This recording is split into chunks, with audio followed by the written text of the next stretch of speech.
मुझे इस बात की प्रसन्नता है कि जिस प्रकार से यहाँ हमारी पार्टी के प्रति, सरकार के प्रति किसानों ने, युवाओं ने, महिलाओं ने, सभी प्रकार के वर्गों ने उत्साह उमंग के साथ जो स्वागत किया है, मैं धन्यवाद भी देता हूँ।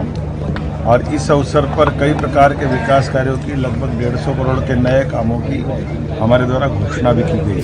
लाडली बहनाओं के लिए आगामी सावन महीने में 250 रुपये की अलग से किस्त देने के लिए हमने घोषणा की है। दिवाली से प्रति बहन भाई दूज के साथ 1500 रुपये महीना हमारी सरकार के द्वारा हमारी बहनों के खाते में चालू होगा।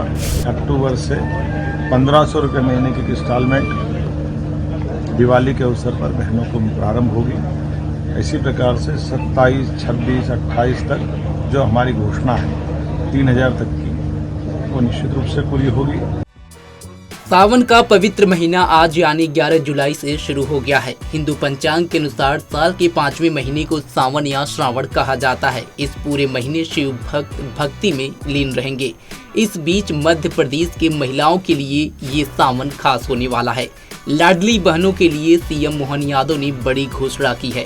सावन में महिलाओं को 250 रुपए की अतिरिक्त किस्त और अक्टूबर से हर महीने 1500 रुपए देने का ऐलान हुआ।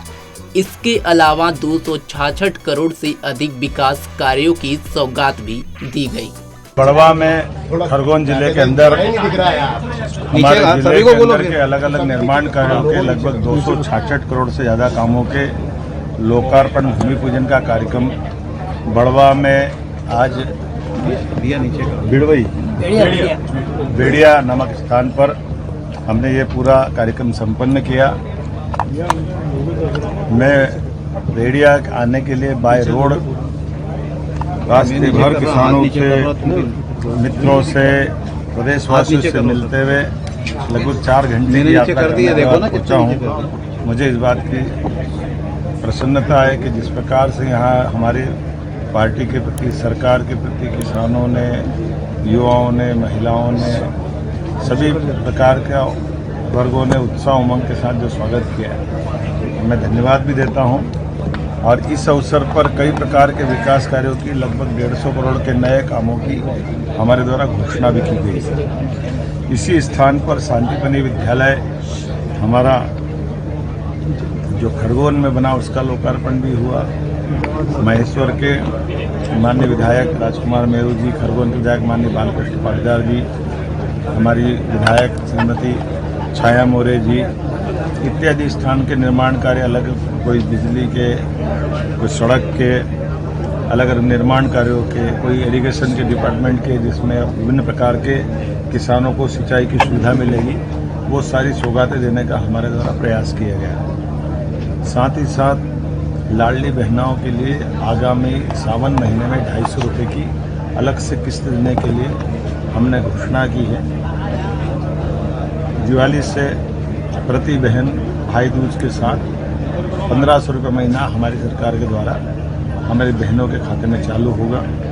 अर्थात इस तरह से अक्टूबर से 1500 रुपये महीने की इंस्टॉलमेंट दिवाली के अवसर पर बहनों को प्रारंभ होगी। इसी प्रकार से 27, 26, 28 तक जो हमारी घोषणा है 3000 तक की, वो निश्चित रूप से पूरी होगी। हमने एक एक संकल्प पत्र को अपने वचन पत्र की तरह उसको पाबंद किया है कि हर हालत में हमारे किसानों के, जैसे हमने एमएसपी पे मूंग खरीदी चालू की, गेहूं को 2600 रुपये कुंटल में खरीदना प्रारंभ किया। ये पूरे देश में इतना ज़्यादा राशि कहीं नहीं दी गई गेहूं की जो अपने राज्य में दी गई। यही कारण है कि उपार्जन में भी हम देश में बहुत अग्रगण्य भूमिका में आए हैं। टूरिज्म से लेकर के रोजगार, उद्योग, सभी प्रकार के क्षेत्रों में लगातार काम करते हुए जिस प्रकार से हमने काम किया है, ये अपने आप में बताता है कि जनता अगर हम पे विश्वास करती है तो हम उसके विश्वास पे खरे उतरते हैं। लोग कांग्रेस के शासनकाल को याद करके गालियां बकते हैं, क्योंकि कांग्रेस ने कभी विकास में विश्वास नहीं किया है। आज भी वो जब बोलते गंदा ही बोलते हैं। मैं मान के चलता हूँ कि कांग्रेस के अध्यक्ष को अपने बीते 55 साल के किए गए कारनामों के आधार पर माफ़ी मांगना चाहिए जनता के साथ। जब मध्य प्रदेश को पीछे धकेलने का काम किया, बिजली, पानी, सड़क, सब मामलों में हमारी सरकार उम्दा काम कर रही है और अधिकांश क्षेत्रों में हम नंबर 1 की स्थिति में आ रहे हैं। मैं उम्मीद करता हूँ आने वाले समय में विकास का ये विश्वास कायम रहेगा। मेरी अपनी ओर से बताइए।